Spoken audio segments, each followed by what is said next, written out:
time we are officially launching this event. Excellencies, dear colleagues, Happy New Year to those we haven't yet had the occasion to greet. Welcome to this online event organized by the Secretariat of the Ad Hoc Open-Ended Working Group on a Science Policy Panel to contribute further to the sound management of chemicals and waste and to prevent pollution, in collaboration with the Geneva Environment Network. This event is part of a series of events organized in the run-up to the negotiation sessions to establish this panel since the adoption at the United Nations Environment Assembly back in 2022 of various landmark historical resolutions, including the one that decided to convene the ad hoc open-ended working group.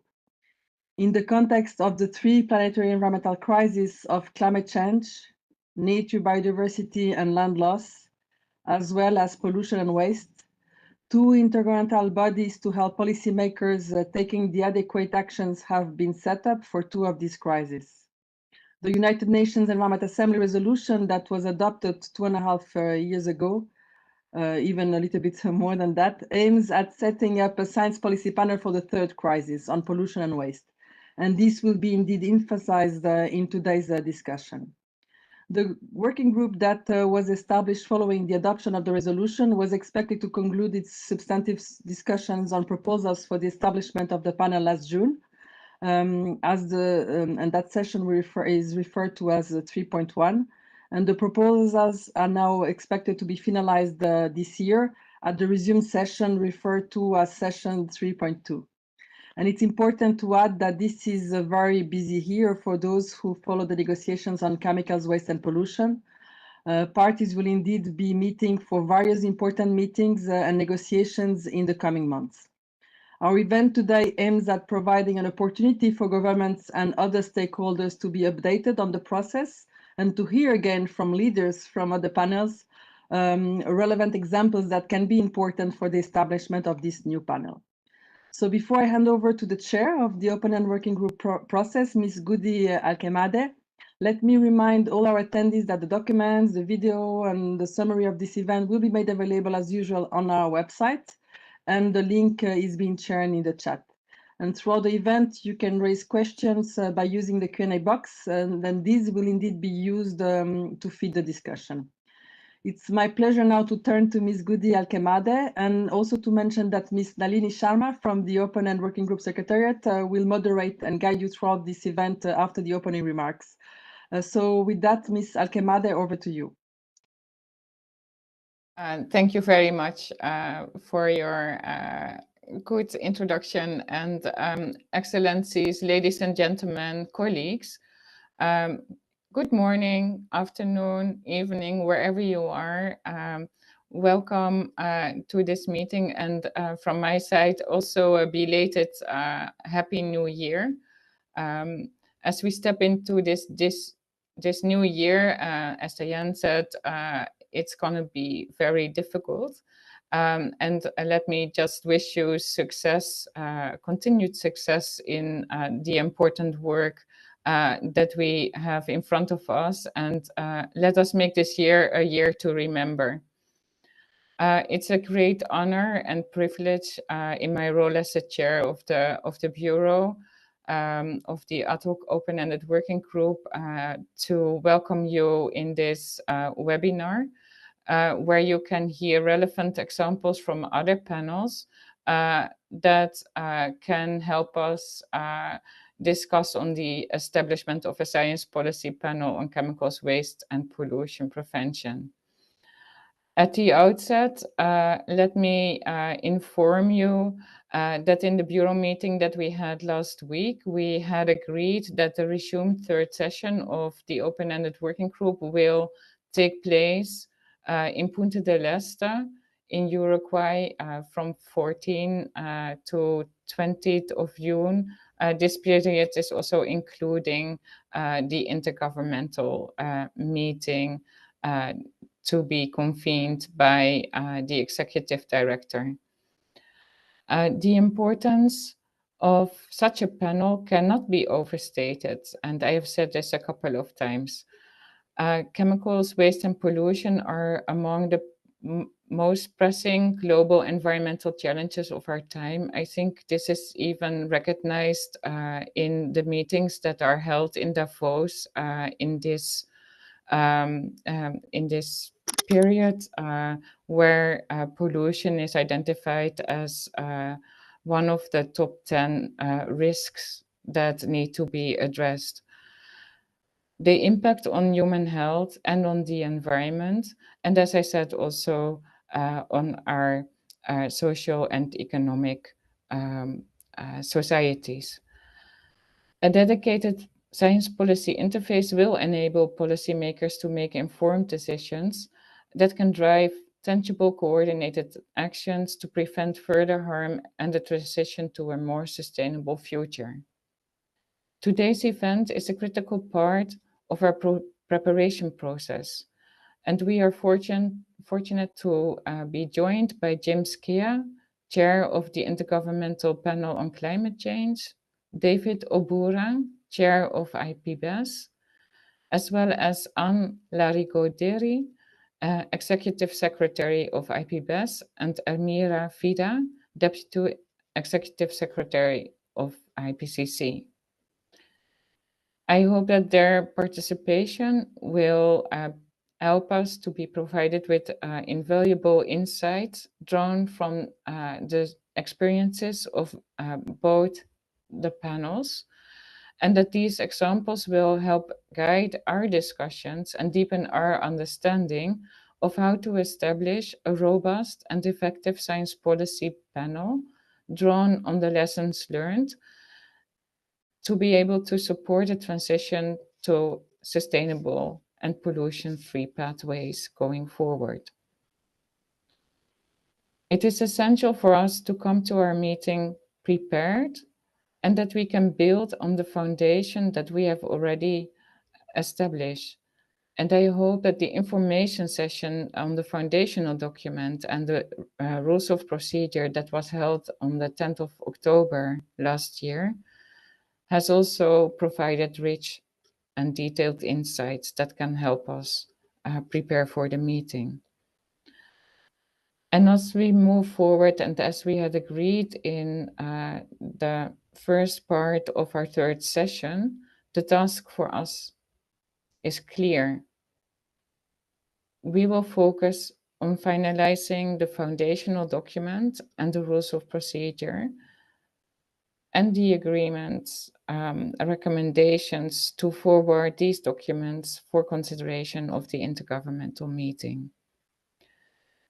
This step is crucial to complete the mandate as set out in the resolution that UNEA agreed in 2022.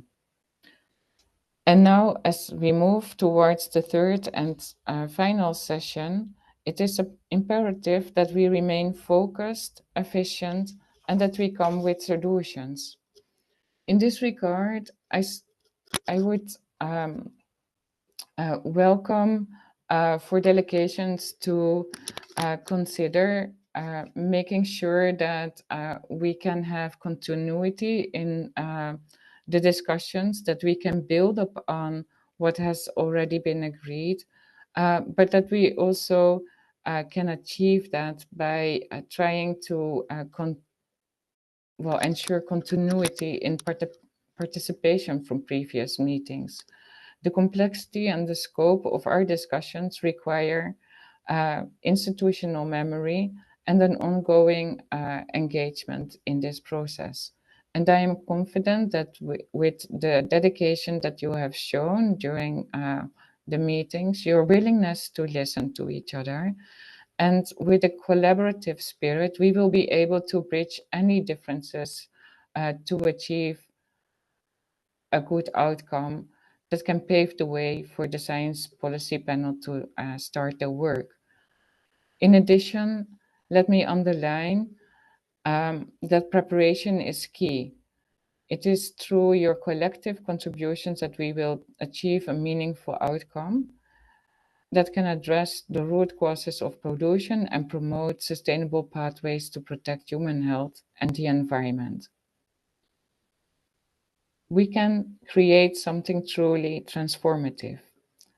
The panel will not only provide the scientific evidence that is necessary for policymakers, but also may support the global efforts to tackle the interconnected crisis of pollution, climate change, and biodiversity loss. The panel may serve as a critical tool in enabling governments and stakeholders to take coordinated and decisive action for the benefit of people and the planet. Finally, let me extend my sincere gratitude to the Secretariat that has always supported both me, the Bureau, and the members of the working group, and the GEN Network for their continued support in organizing these webinars. The events have proven very useful in preparing us for the sessions going forward. And so please let us stay engaged, let us stay focused, let us come up with solutions and work together as we complete our mandate. With this, I would like to turn to Tessa Koversa, who will set the stage for today's program. Thank you very much.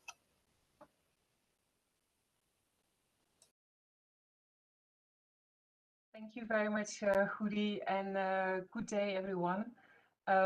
As the Principal Coordinator for the SPP OEWG Secretariat, I also would like to begin by wishing you all a very happy and successful start of the new year, whether it's lunar or not. It's a great pleasure to be with you here today as we embark on this important webinar session on the road to OEWG 3.2, organized in collaboration with the Geneva Environment Network.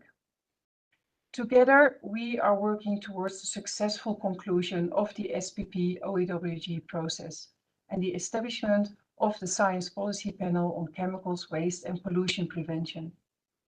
Given the growing urgency to tackle chemicals, waste and pollution-related issues, the establishment of such a Science Policy Panel is both timely and necessary. And to effectively address these issues, policymakers need scientifically robust knowledge to inform their decisions. This new panel will enhance our global ability to prevent pollution and improve the sound management of chemicals and waste.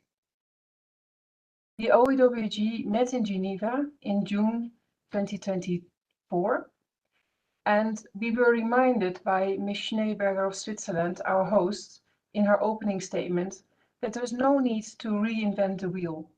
The structure, experience, and best practices of the Intergovernmental Panel on Climate Change, the IPCC, and the Intergovernmental Science Policy Platform on Biodiversity and Ecosystem Services, IPBES, provide examples on which to draw. And UNEP's Executive Director, Ms. Inger Andersen, reiterated this message in her intervention on the last day in plenary. So today's session provides a unique opportunity to turn to relevant examples from the experiences of the IPCC and IPBES. We'll explore insights that may be valuable in setting up our own panel aimed at strengthening the science policy interface for chemicals, waste, and prevent pollution.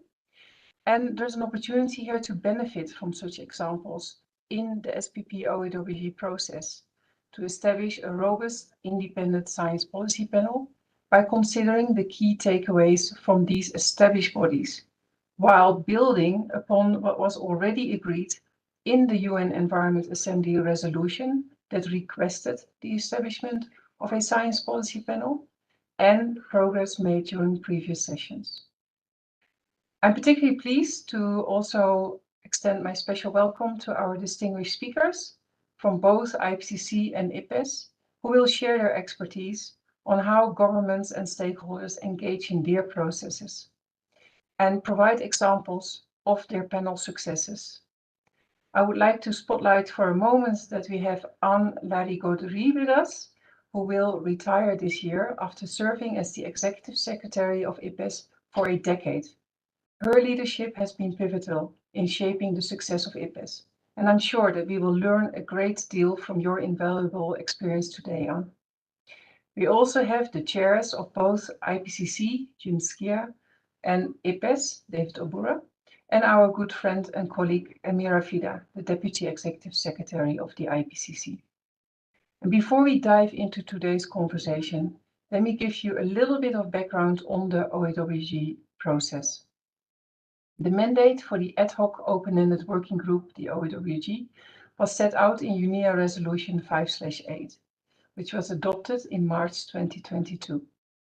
In the resolution, UNEA decided that a science policy panel should be established to contribute to the sound management of chemicals and waste and to prevent pollution. It emphasized that the panel should be an independent intergovernmental body with a work program approved by member governments, and that the panel should deliver policy-relevant scientific evidence without being policy prescriptive. The working group's ambition was for OEWG to finalize its work by the end of 2024.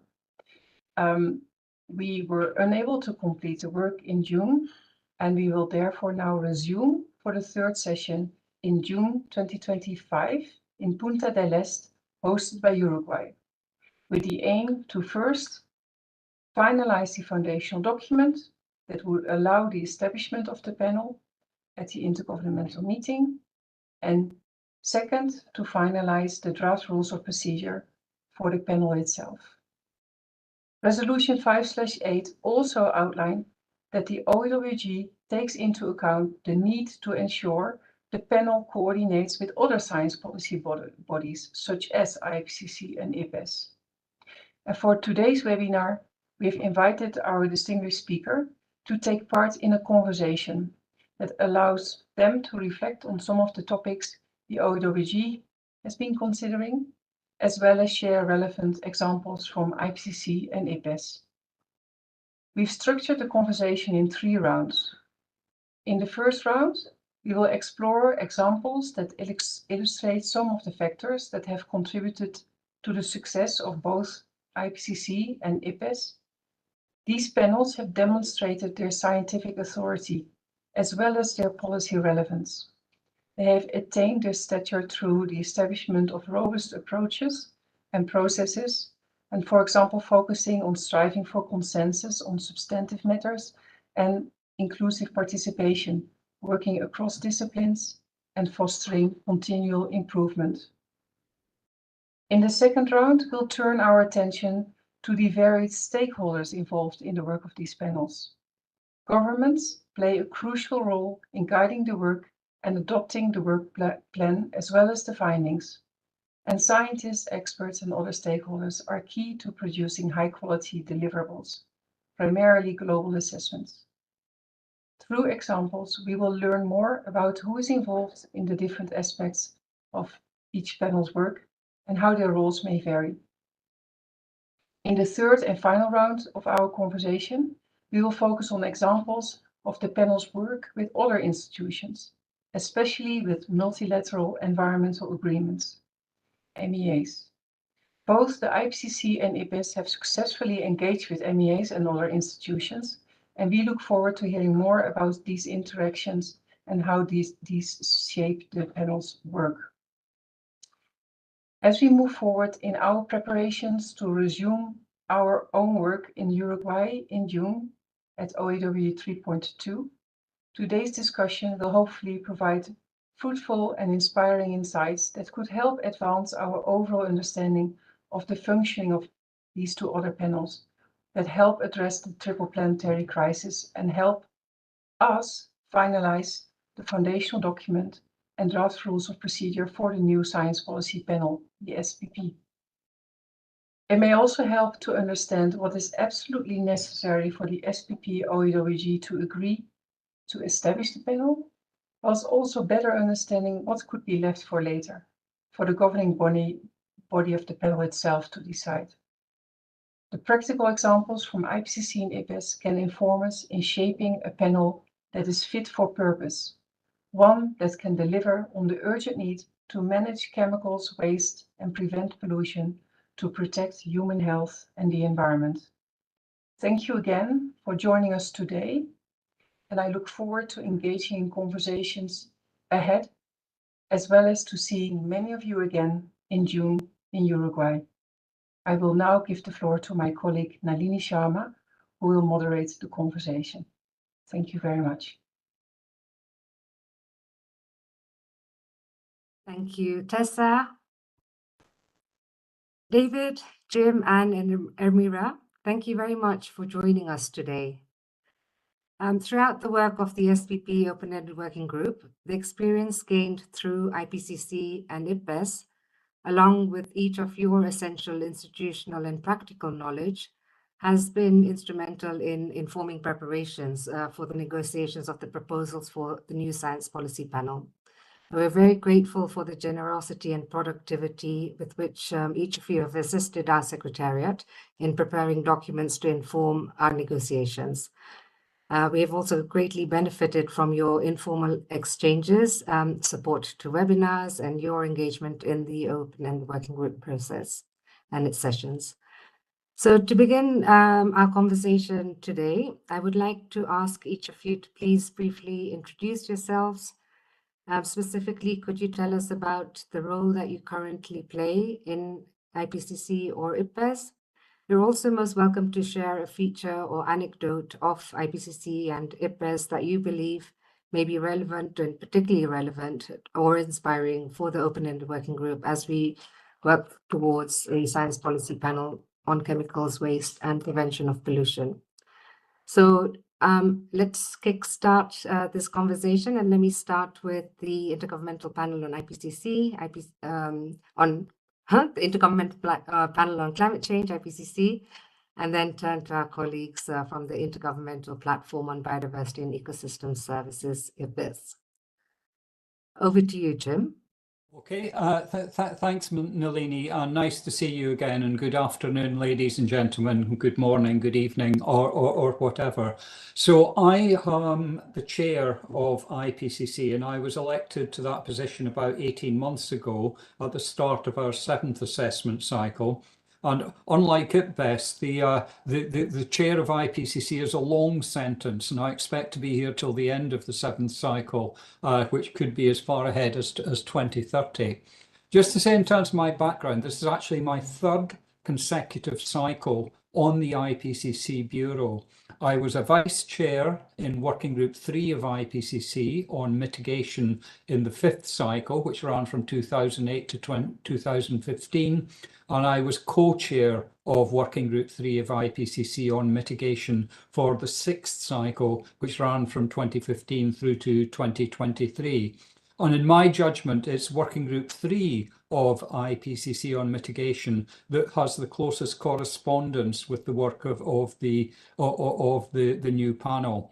One other thing to say is, having been on the Bureau since 2008, I've seen a lot of history going past, including Himalaya Gate, the Inter-Academy Council review of the procedures of IPCC, and the IPCC response to the Inter-Academy Council recommendations on how it conducted its business.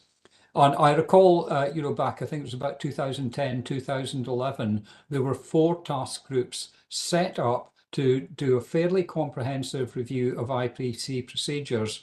And I had the fortune or misfortune, depending on how you want to look at it, to act as rapporteur for the task group that looked at the conflict of interest procedures. Now, I know we're not going to talk about that today, but just a flag, it gave me a good fly on the wall picture of how governments responded to the whole challenge of adjusting the procedures. We were supposed to review the procedures in the last cycle, in the 6th cycle. That didn't happen because of COVID and other factors, but it is going to have to come to the forefront of our attention in the coming cycle. So maybe I'll stop there, Nalini, just as a few words of introduction. Great. Thank you very much, Jim. Over to you, Ermira. Thank you, Nalini, and good afternoon, good morning, good evening to the participants to this event, wherever they are. My name is Ermira Fida. I am the Deputy Executive Secretary of the IPCC as of 2020. And before joining the IPCC, I have been doing work with the UN and also with the government on different domains, including policy work, programming work, putting together proposals for developing countries on climate change. Everything that I've been doing is being dedicated to climate. And now I am working on the science domain of climate. Alongside the Secretary of the IPCC, Abdallah Moxit, we together lead a small secretariat team that supports the panel in performing its mission of developing comprehensive assessments of climate science. And in more detail, our work spans, but it's not limited through the administrative support. An example here is preparing meetings of the panel, bureau, and other types of meetings, implementation of different policies and protocols. An example here includes implementation of the Gender Action Plan or the communication strategy. It includes information management, a very important domain of our work that ensures the transition from one cycle to another. Financial management and other important aspects that has to do with the resources and the management of the IPCC Trust Fund, supporting the chair and the bureau of the IPCC, and serving as the primary focal points, contact points with governments, with observer organizations, and in particular with UN bodies, notably here UNEP, WMO, which are the parents of IPCC, and a very strategic partner, UNFCCC. Myself, as a deputy, I have some more specific role that has to do with the overseeing meeting documentation, implementation of gender and communication strategy, supporting legal work that goes to the panel and the bureau, and whatever the subsidiary bodies require. Engaging with the UNFCCC, other MEAs, as well as the UN Environment Programme, one of the parents of the IPCC, and engaging with technical support units and other task teams and groups that have been established by the panel. You mentioned something like a feature that might be helpful and useful, and as someone that has been witnessing the whole journey of this open-ended working group, I think something that needs to be mentioned here is that there is no need to reinvent the wheel. The IPCC, with its 36 years of experience, and I'm sure the IPBES, with maybe less than half of that, can offer a treasure of knowledge and expertise and lessons learned throughout the, in our case, 6 cycles that can contribute to setting up a new panel like the one on chemicals, which is in fact the one missing in this puzzle of the triple planetary crisis backup by science. And I hand it over to you with that. Thank you very much, Mira. David, would you like to go next? Okay, thank you very much, Nalini. Nice to see you again and be present with you all. Good morning, good afternoon, good evening to participants around the world. So my name is David Obura. I'm based in Kenya and the chair of IPBES. I'm a coral reef scientist, so with a background in climate impacts on coral reefs, but also human dependence and ecosystem services through small-scale fisheries and coastal protection and so on. So really the breadth of the work that IPBES does in terms of biodiversity and ecosystem services, I've experience of that in coral reef regions and bringing that to the work that I do. As a scientist, I've been the chair of IPBES now for one sort of full cycle from our plenary in the early September last 2023 up until December 2024. And as Jim mentioned, the IPBES chair has a very brief tenure compared to IPCC. 3 years is our normal cycle. And for me, it's quite a new role coming into this position. I haven't served on the bureau or the statutory bodies of IPBES before. I've been a scientist participating in the assessment. So starting with the global assessment, which came due in 2019. Then I was working on the joint workshop report that our 2 panels did together and published in 2021. And then as a co-chair of the Nexus assessment, which was just approved at our last plenary. Now in IPBES, we have a complete separation of the the statutory roles, so being on the bureau or the chair and our co-chairs of assessments, separated roles. So I had to step down from being part of the Nexus assessment when I took on chairing the body. So in a very real sense, I'm definitely the new kid on the block with the participants here, and with Anne having been our executive secretary since we've had an executive secretary, and setting up IPBES to function so well over those years and to the body that it is now. So it's a great learning curve for me. I suppose it's a bit parallel to what you're going through in establishing the new chemicals panel. I'm as a sustainability scientist now, and dealing with nature and its support to people, the role of drivers like climate change, like chemicals. Those are very much part of IPBES's conceptual framework. All these issues are very tightly tied up with each other. So I think the establishment of the new panel on chemicals and the control of pollution is very important to have that, so we can fill out this space as is needed in this complex multilateral space, with synthesizing the science in very coherent ways for policymakers to use.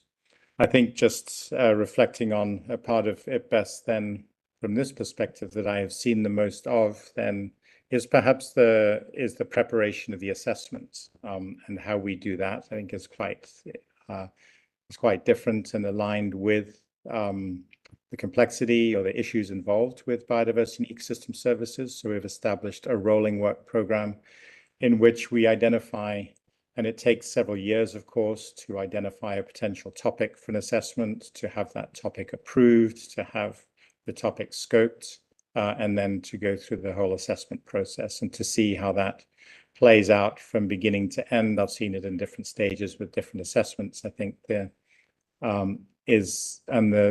constant back and forth, or the continual back and forth between science and policy, between the countries and the members, and the preparation of the science outputs is such an important part of the relevance and the strength of our work in these panels to our customers, which in the end are the governments and of course the global community.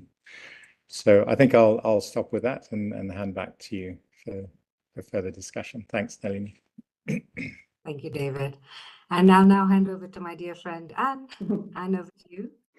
Thank you very much, Nalini. So my name is Anne Larry-Gaudry. I'm the Executive Secretary of IPBES, as was just mentioned by Tessa. I am the Foundational Executive Secretary. I started in 2014. And in fact, I worked with you, Nalini, in the early stages. So Nalini knows everything. You are in good hands with her for everything pertaining to a science policy platform. I used to be a scientist. I'm trained as a scientist. I used to work on the interlinkages between biodiversity and climate change. IPBES has achieved a lot in its first 10 years. As mentioned, it started several decades after IPCC. It's been very, very active in its first decade of work.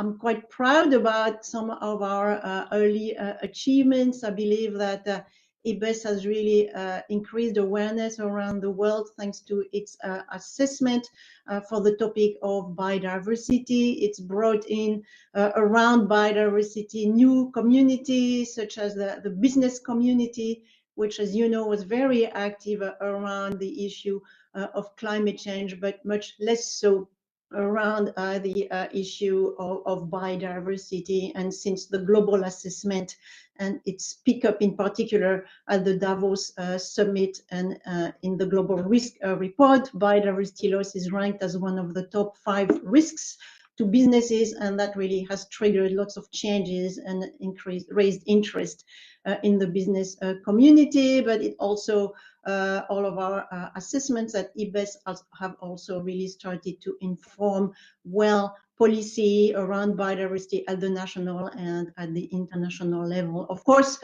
much more is needed but much progress has been done. And reason I say this is to speak to the importance and potential of science policy interfaces like the one we are helping you to build today.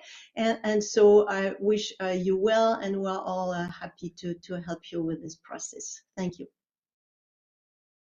Thank you very much, Anne. Really appreciate that with these opening reflections, that we can see that we're coming up with some inspiring examples today. So without much ado, I suggest that we move to the next, our first round of conversation, as mentioned by Tessa earlier, where we will ask you to focus on examples that showcases key successes of your panel or platform. So, as we know, IPCC was established in 1988. IPBES was established over 2 decades later in 2012. And since their inception, both IPCC and IPBES have built strong track records for delivering policy-relevant scientific evidence without being policy prescriptive. I'm sure many in the audience today have benefited from the work of IPCC and IPBES, which has also been widely recognized by prizes and awards. So IPCC was a co-recipient of the 2007 Nobel Peace Prize, and just last year, IPBES was a co-recipient of the 2024 Blue Planet Prize. So with this, you're all very particularly well positioned to reflect on the key factors behind your panel successes and how those examples inform and can inform our work of the Open-Ended Working Group. Your insights could help us to unlock some of the discussions as we move forward towards establishing what we hope will be a sister panel to you. And Amira referred to it as a puzzle, but we're referring it to a sister panel. So maybe back to you, our wonderful panelists. We can start with Jim. Yeah, sure. Thanks, Nalini. And just say, I was particularly asked to talk about the question of consensus in IPCC activities. And just to underline the fact, it is not a requirement to reach consensus in IPCC, but we should reach and use our best endeavours to reach a consensus, which on almost all occasions we actually do. And the fact that we have arrived at consensus fairly consistently, I think, is part of the strength of IPCC, because as the conversations move from the scientific sphere to the political sphere in the UNFCCC, the scientific findings become the foundation for the subsequent political discussions. And if you go to a subsidiary bodies meeting or a COP, almost every government will refer, or has in the last sessions been referring, to IPCC findings. They surely do not refer to the same IPCC findings, but they certainly make reference back to them. And reaching consensus is very important.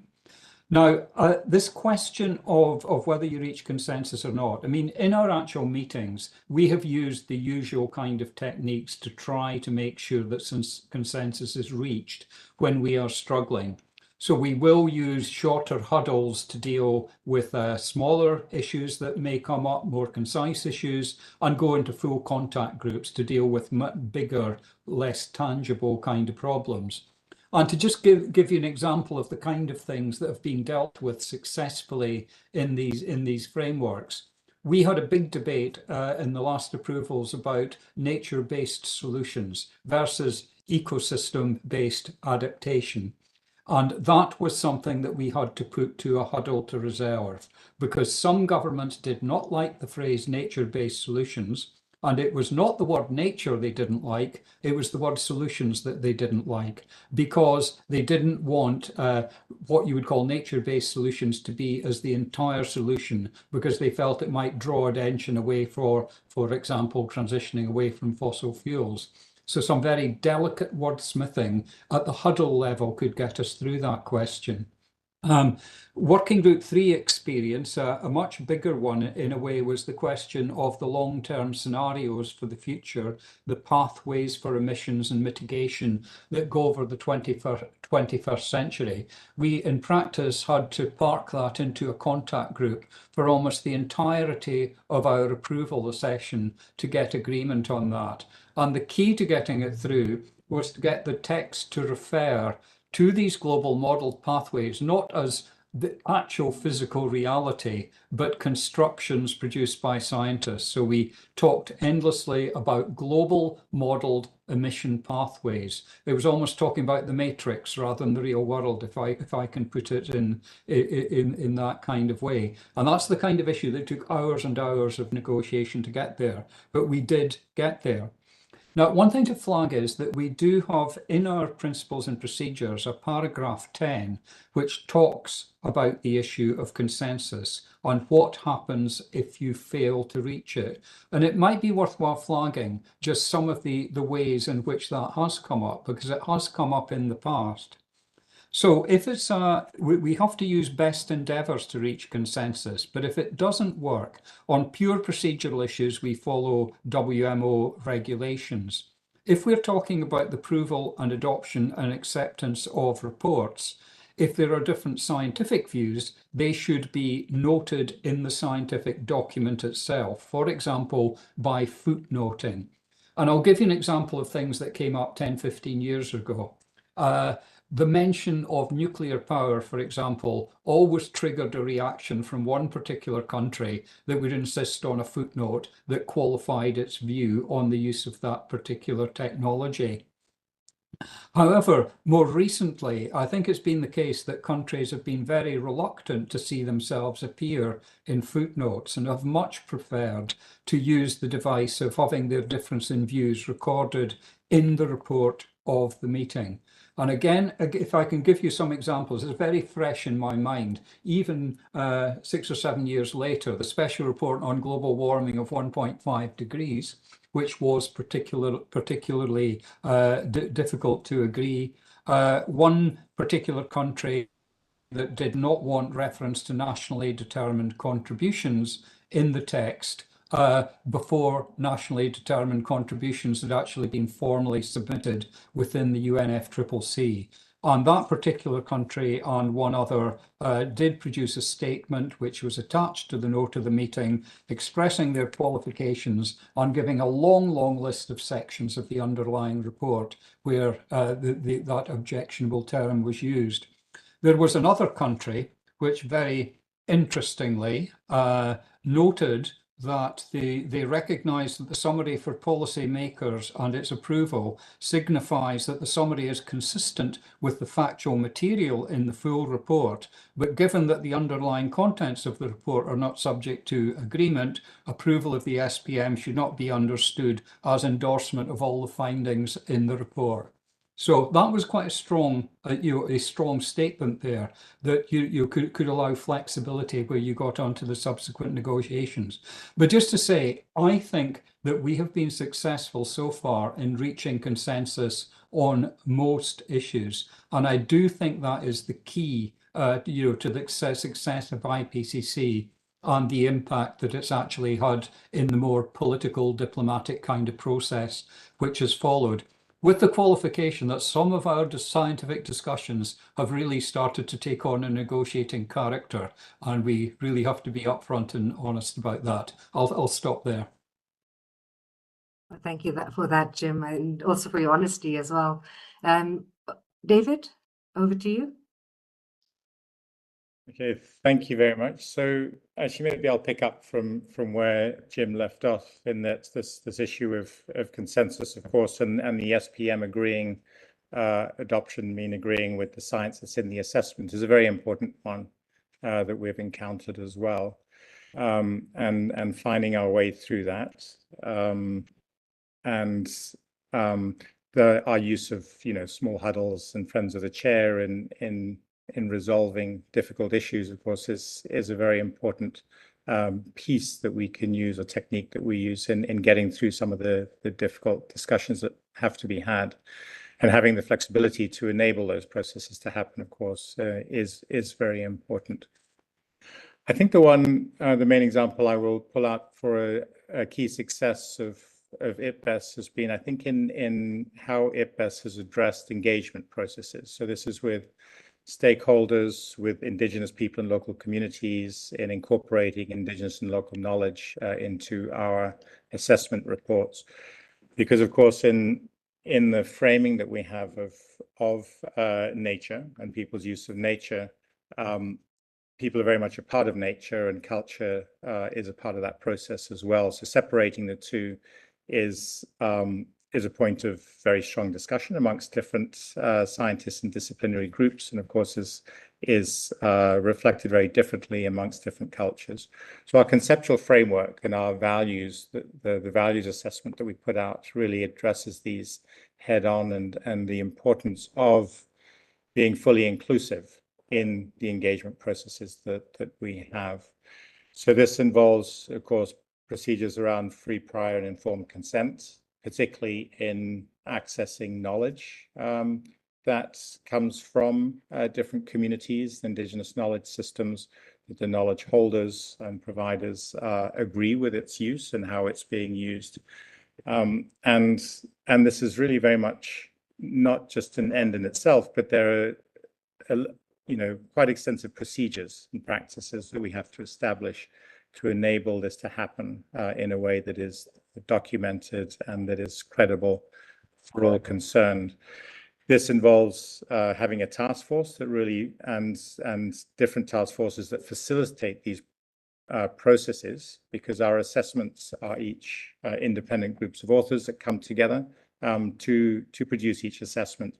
And the task forces we have provide some of the glue and the consistency across assessments to learn from one assessment into the next, and to have participants, whether they are sort of staff and experts who facilitate the task forces from various partners, or experts and participants nominated to those task forces.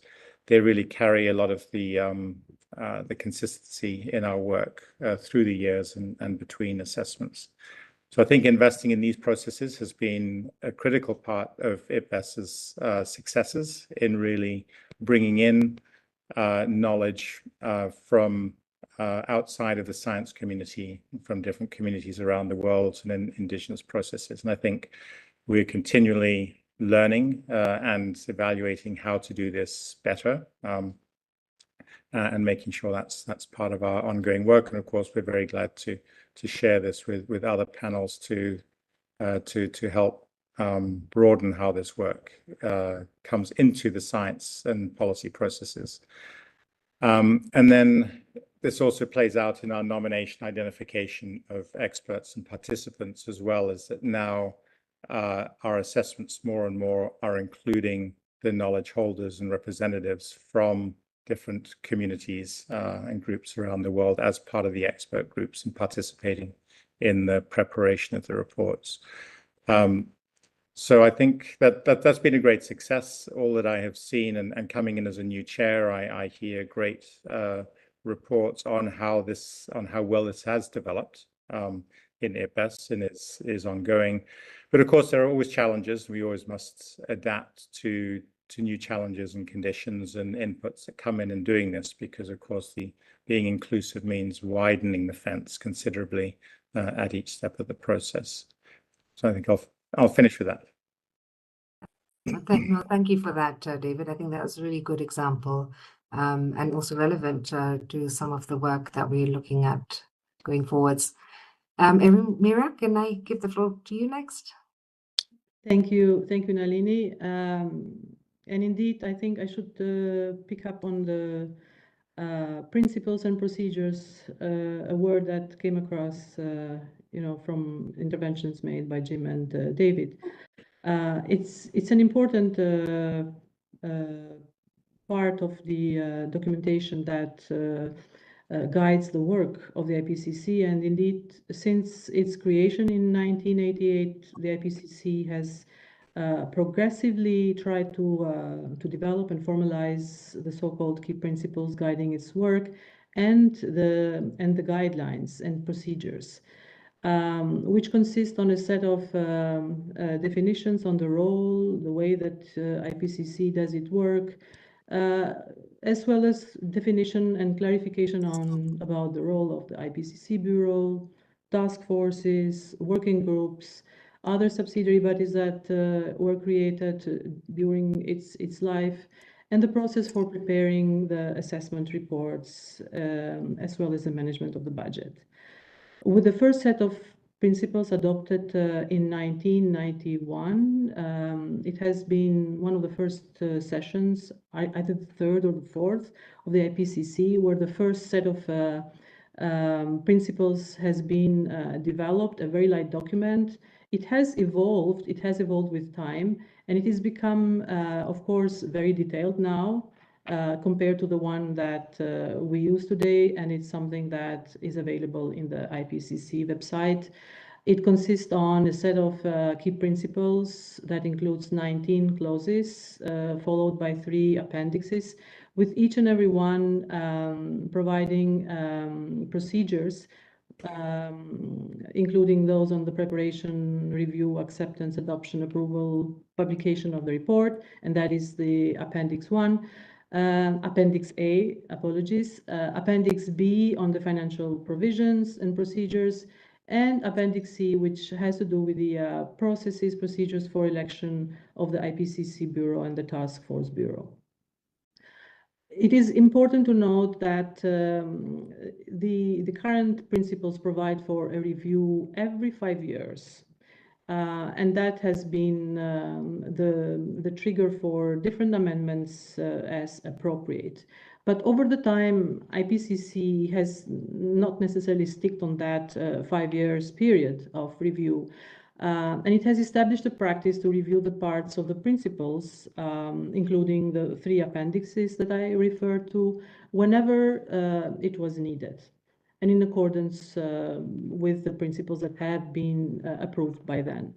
One example that shows that IPCC really went through a thorough review and that was triggering some amendments is that of 2010, which Jim mentioned in his introduction, that was an independent review triggered by some criticism that was made with regard to some errors that were found in the 4th assessment report.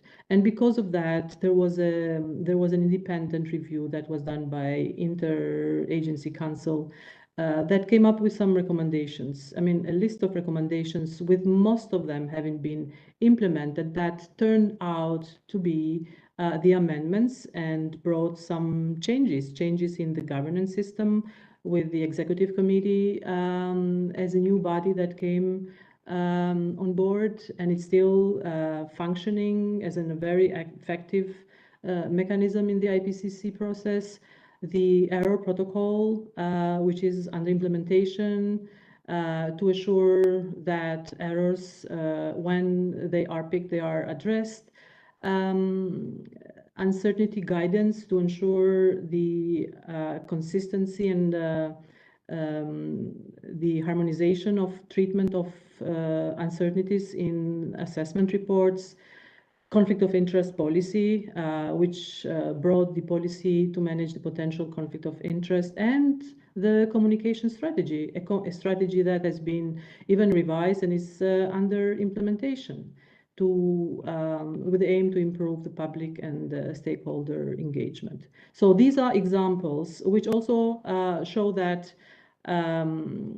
the procedures reflect actually what is needed. Very often they have reflected the compromise that IPCC has to make in order to balance the political context and the scientific robustness of the reports. The last thing I wanted to mention is that very often there is need for interpretation. So they are not always clear, and there is need to clarify the meaning of some of the procedures that requires the interventions and the advice that come through the lawyers of the IPCC and sometimes of the parent organizations. And with that, I hand it over back to you, Nalini. Thank you for that, Irmira, and I think those examples are very useful for us as well. I'll hand over to Anne now. Anne, over to you. Thank you, Nalini. So you had asked for what are some keys to success. I'll give a couple of comments that pertain both to your rules of procedure, your CRP3 document, and to your foundational document, your CRP4 document. So in terms of the rules of procedure, what is key to success, of course, is to produce quality assessment, scientific excellence, and what is important for this is a strong nomination process, which will attract the best scientists from all regions. And so the calls need to be crafted very well. They need to be disseminated very widely. Governments should be invited to nominate. Obviously, they are the members, but it also is key to allow nominations from others, particularly relevant scientific institutions, universities, etc., as well as practitioners also, because that also can increase the policy relevance to not only involve people from academia. It's important to select well and in a transparent manner those experts, and for this IPBES has a multidisciplinary expert panel which itself is selected by the governing body, and I believe the equivalent would be what you call IEC, which would also be overseeing the implementation of the scientific matters. And of course, the good peer review process contributes very much to the quality, and it's important to keep it. Now, also, what is important in terms of the rules of procedures is to also ensure from the beginning an involvement of users, including governments, of course, and others as well. And for that, there is a call for new requests before the new work program is approved. It's important also for those calls to be disseminated widely to governments, but also IPBES receives through decisions from COPs, from multilateral environmental agreements, some requests from new work. And IPBES also allows what we call inputs and suggestions from non-governmental stakeholders. They can also provide their views on what they see as key new topics, and that also informs the decision from our multidisciplinary expert panel and plenary. And then finally, of course, the approval process of the summary for policymakers, line by line, that is a very key process in terms of the buy-in from governments, and that certainly should be kept.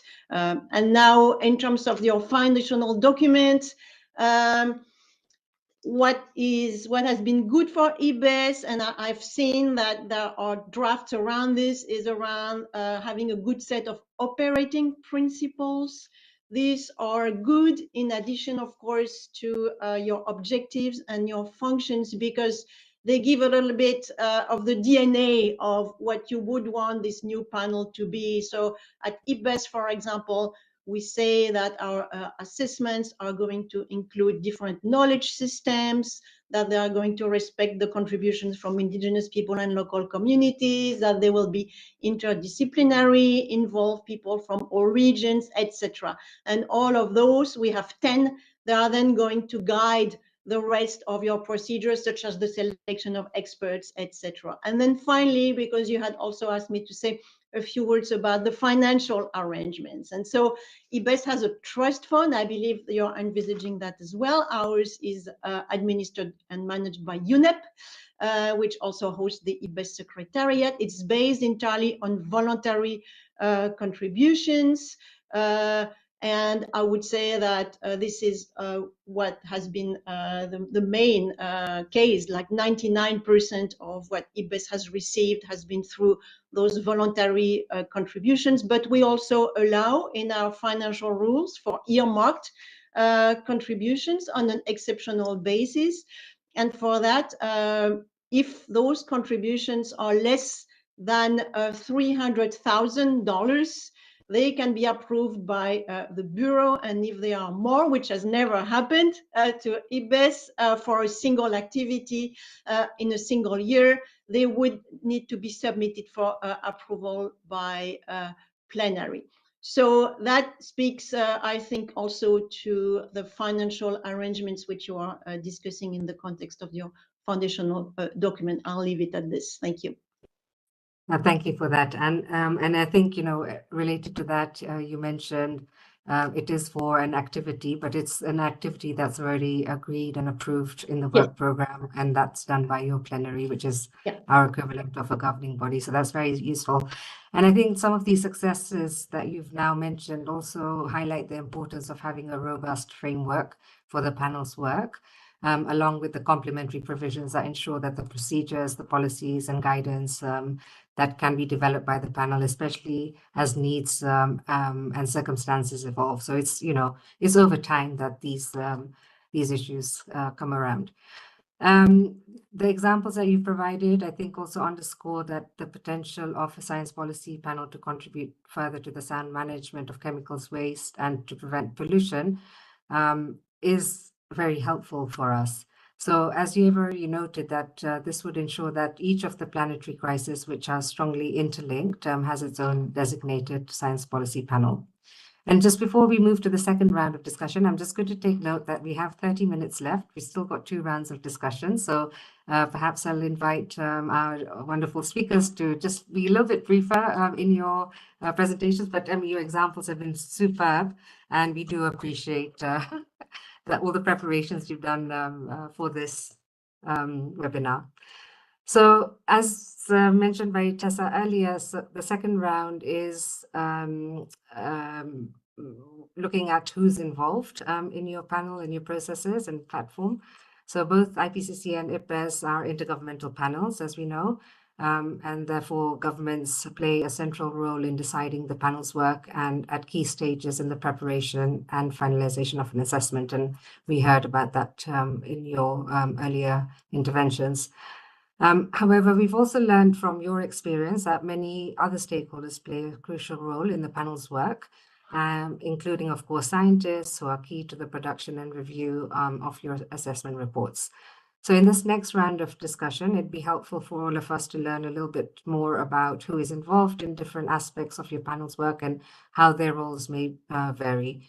So I'd invite first David to give some reflections, some examples from IPBES. Over to you, David. Okay, thanks, Nalini. So yes, okay, I'll be a bit briefer with this intervention then. So as noticed, we are science policy panel. So the initial membership, of course, was very focused around scientists and experts. But with the broadening of our understanding about multiple knowledge systems, the notion of experts goes a lot more broadly than the sciences to knowledge holders in other domains as well. Many of our experts come from government or independent sources as well, from academia. Many scientists now tend to come from NGO and other contexts as well, so very independent in the science that they produce. We have a strong focus on early career scientists to be bringing sort of the younger community into our processes. One, because their voice, of course, and representation is very important for the issues that we deal with, but also for continuity, and often many become leaders in our various assessments and task forces over time. And then the importance of practitioners, and mentioned that the challenges around biodiversity and ecosystem services are very tangible to many people, and so having practitioners in our processes is very important to bring their experience. And then lastly, I'll mention the importance of outreach and communication. So our formal mandate sort of puts out these assessments, which are global in scope, can be very turgid and very difficult for people to understand. The summaries for policymakers in particular are very heavily negotiated and contain a huge amount of information. And so employing communications experts or those who are in networks who can bring the information to their communities is very important. And investing in those processes is something that we are looking into a lot more now, and that relies on a lot of partnerships that we can do this through partners who come in and take our information and put it out into their networks in the relevant languages, and of course the cultural context that varies so much around the world. So that's just a quick run through of some of those involved in our work now. And I've left some so Anne can add to that at the end, perhaps. Excellent. And when you talk about communications, I think IPBES has been really, really successful in their communications outreach effort, and it looks like you are going to take it to another level as well. So thank you for all those lovely podcasts and very interesting information that you share for the public, to understand a little bit better the complexities of the issue. So Jim, Yeah. I'll now pass the floor to you. Yeah, sure. I was asked to talk about the people who actually write the reports, the authors, effectively. And just a reminder that all of our authors do so on a voluntary basis. It's not paid for. That is really important. So for a chapter of a report, there would typically be an author team of, say, between 12 and 20 people. There would be 2 coordinating lead authors, or maybe 3, who pull it all together, and then a set of lead authors who do the hard work.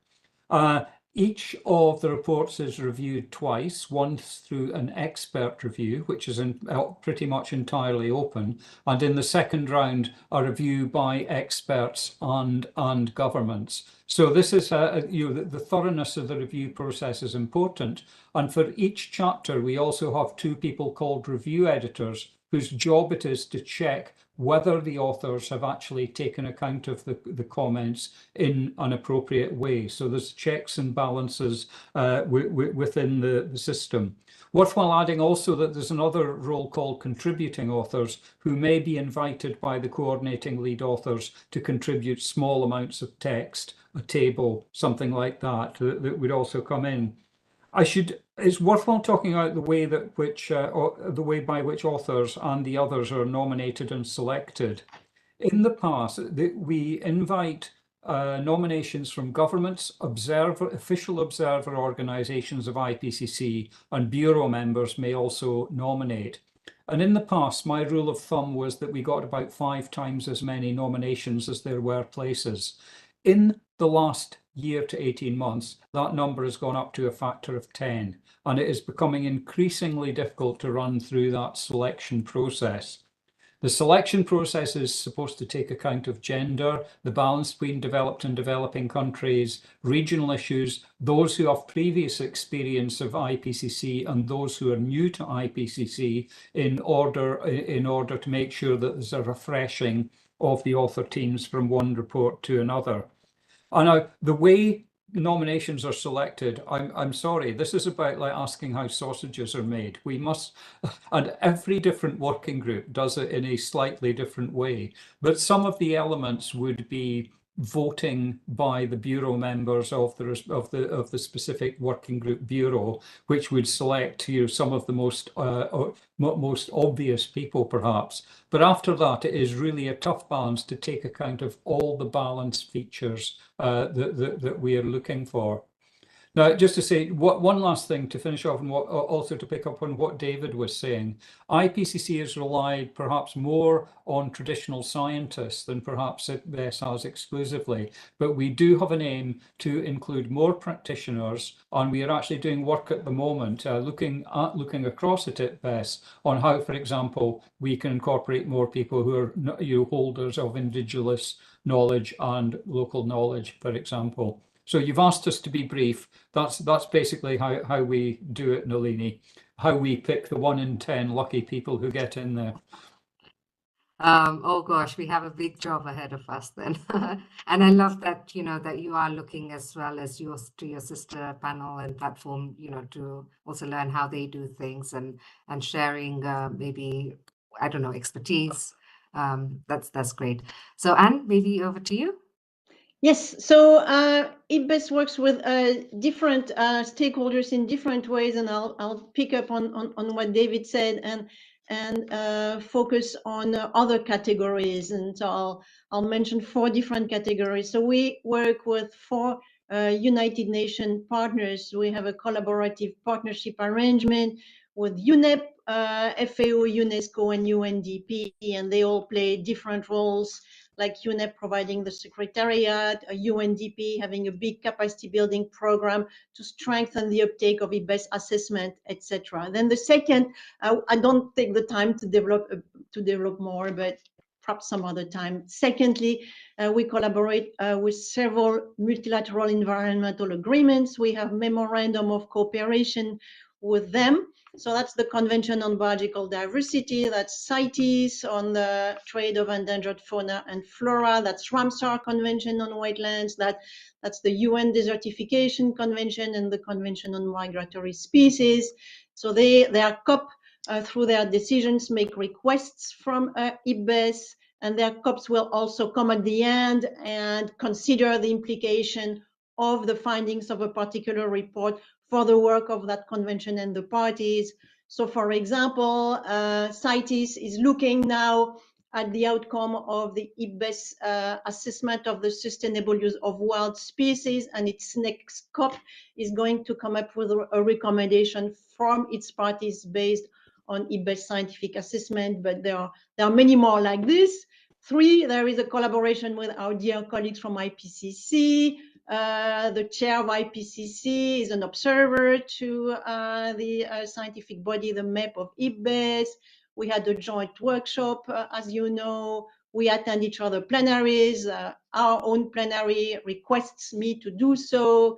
And then we have lots of informal exchanges, sometimes side events where we invite each other, or we also speak, and we are discussing in particular how to help IPCC colleagues with the approach for indigenous people and local communities work. And then finally, the 4th one is many other stakeholders. And so there are like hundreds, of course, just like IPCC, who are interested in the work of IPBES. And so we have ways to capture this energy.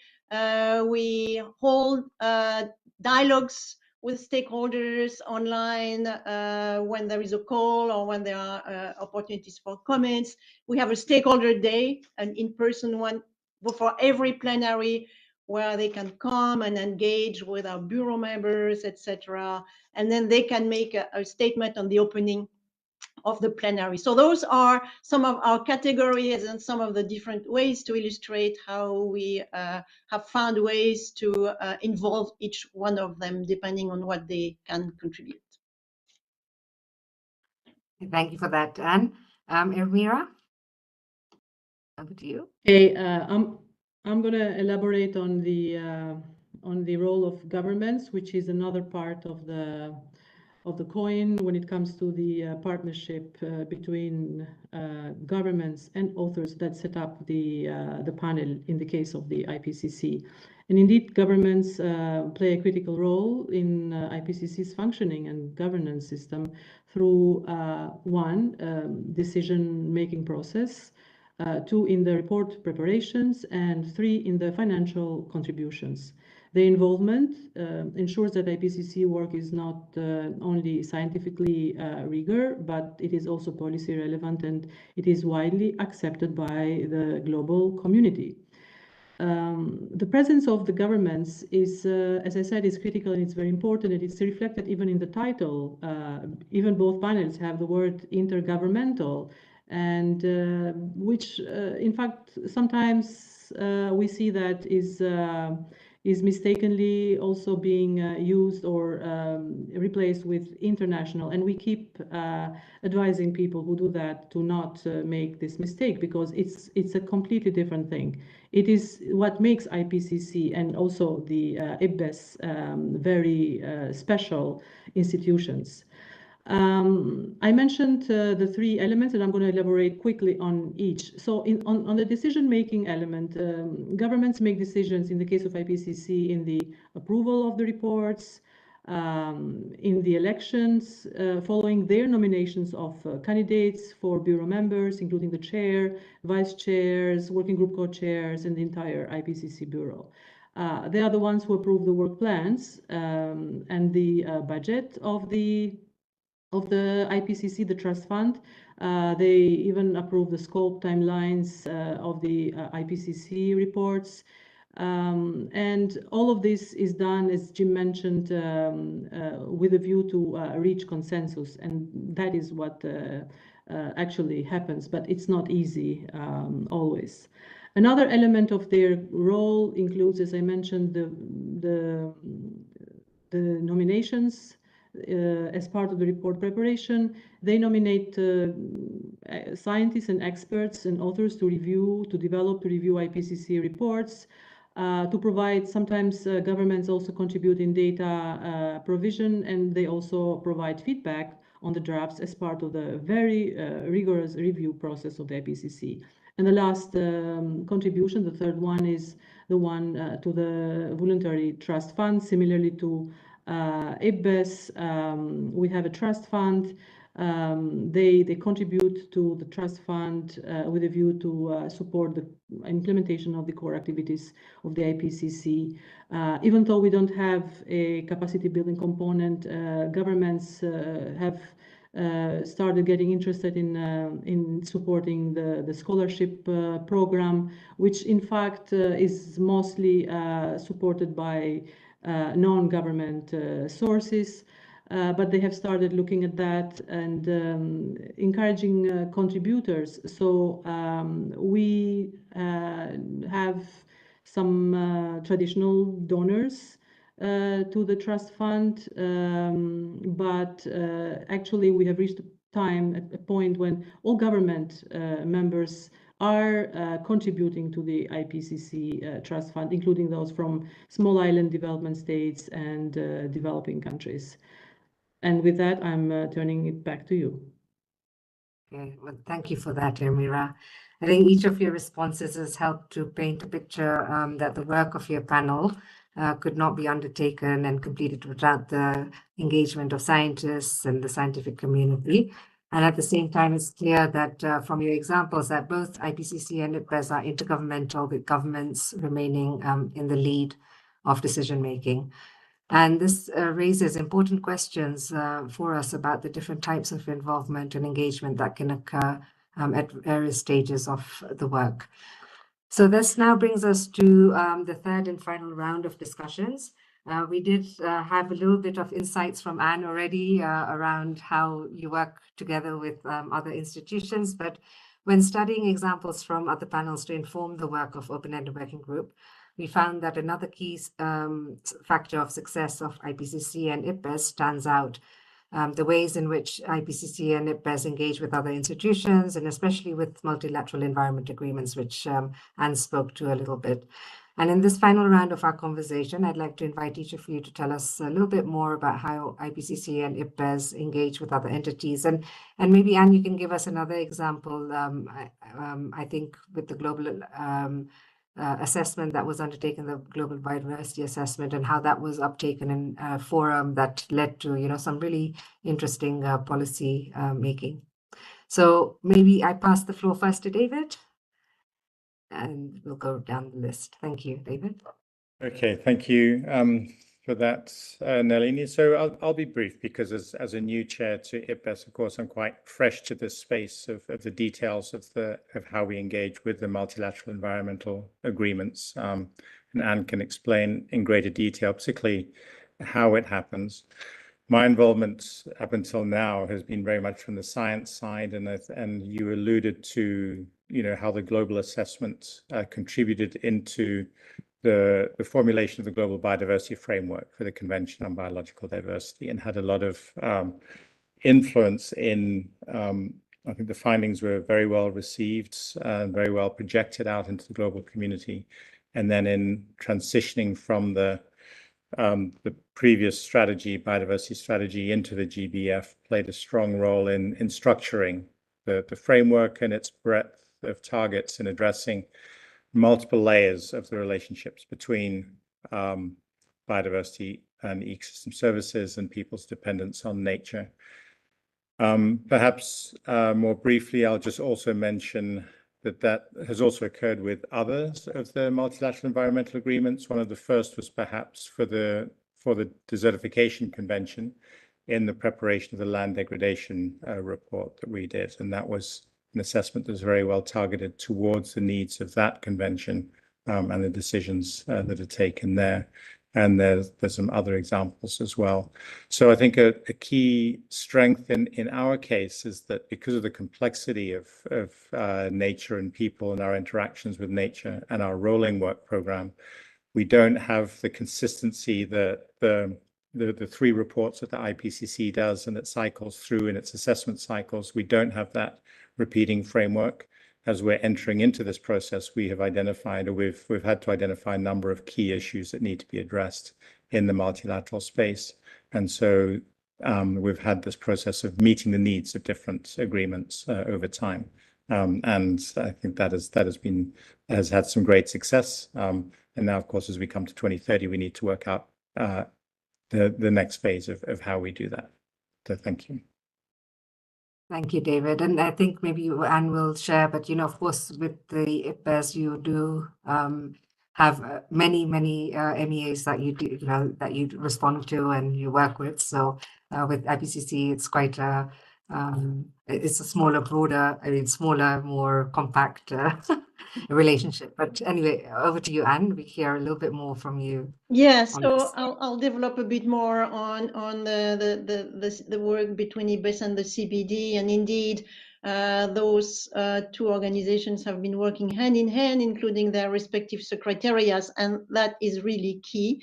So COP decisions of the Convention on Biological Diversity can do several things. They can make requests for new work, and just about every report of IPBES has been, among others, requested through a decision from the Convention on Biological Diversity, which is just about every government in the world. So that is very powerful.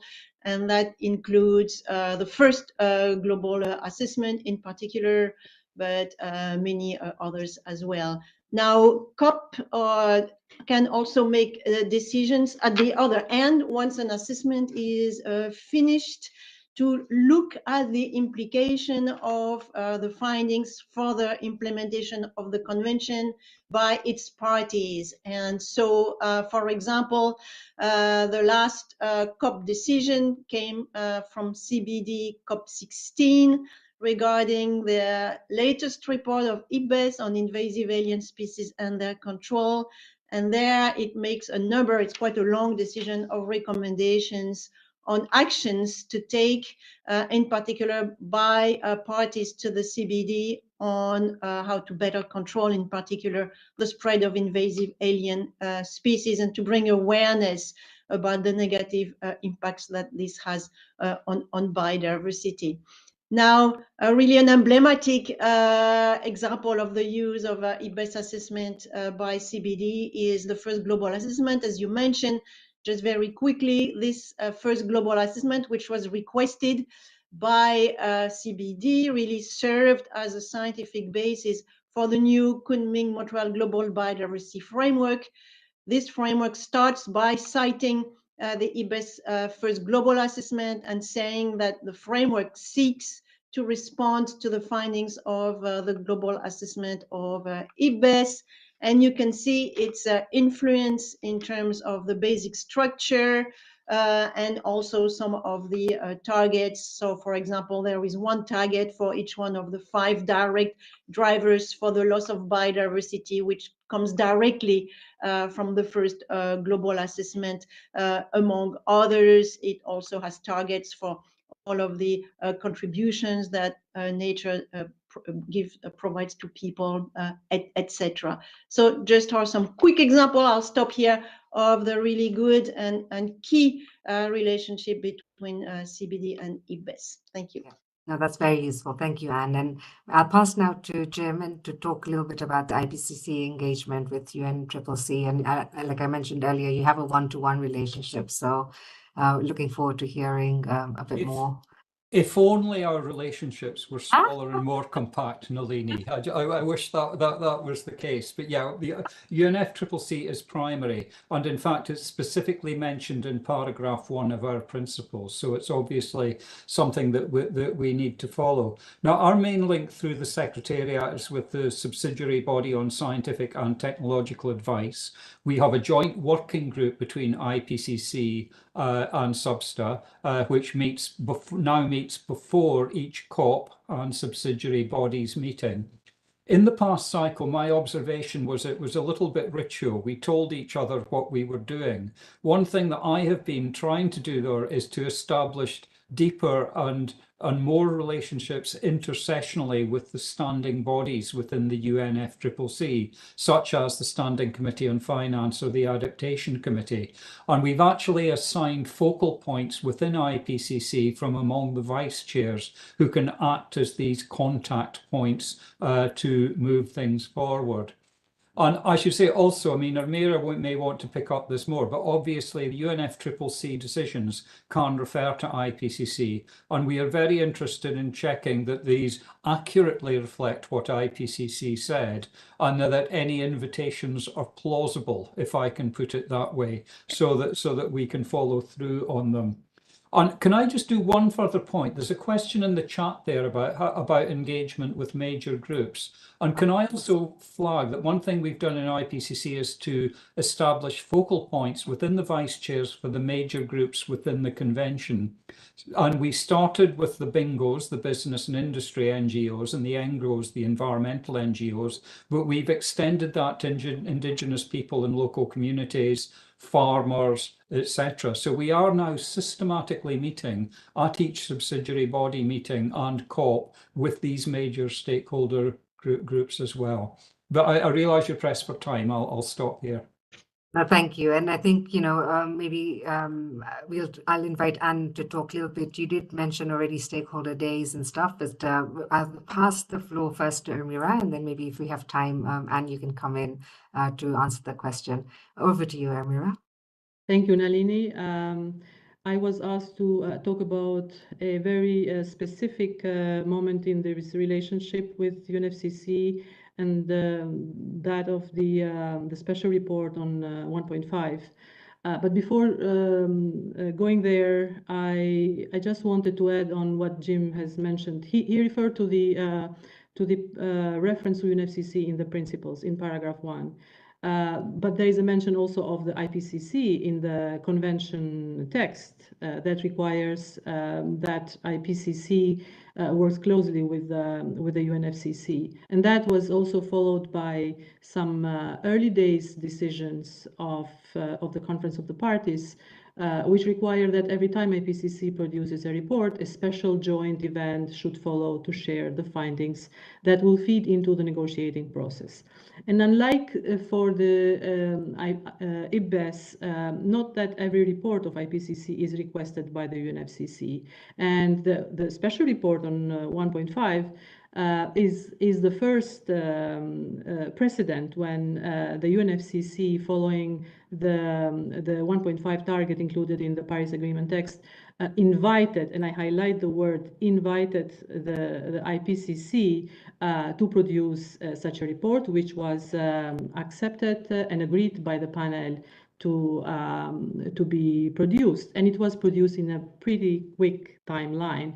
I think it is important to share with you that this report has a very interesting feature in it, because it was very well communicated to the public. It is a process that involved also dedicated communication specialists working with working groups, even graphic experts to come up with something that is easy to communicate, because IPCC very often gets criticized for the jargon that they use, even though there is always an attempt, and I know that the chair has plans to improve that. So there is always an attempt to simplify the the key messaging. But this is one of the examples that was very well received by the public. And the impact it made, it is, I'm sure many people here in this webinar are aware of the impact that it made. It was a turning point in terms of the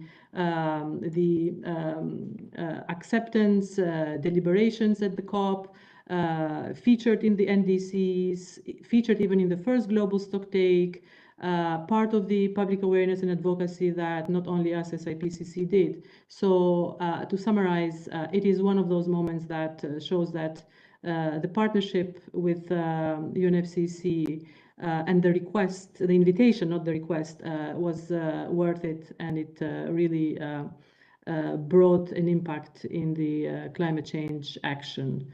And I hand it over to you with that. Thank you for that, Elmira. I really appreciate this. And I think this has been a really encouraging conversation. And in a sense, it's giving us a forward-looking view of the potential impact of our work, of the ad hoc open-end working group may have on the global landscape, institutional landscape for chemicals, waste, and pollution. And when it comes to relationships with the MEAs in particular, I know many in our audience today can think of a range of the MEAs for which the science policies work would be relevant. And I think in addition to the fruitful coordination with other science policy interfaces, including IPCC and IPBES, and we really look forward to when this new panel is established to work really well alongside with all of you. So we're now at the end of our session.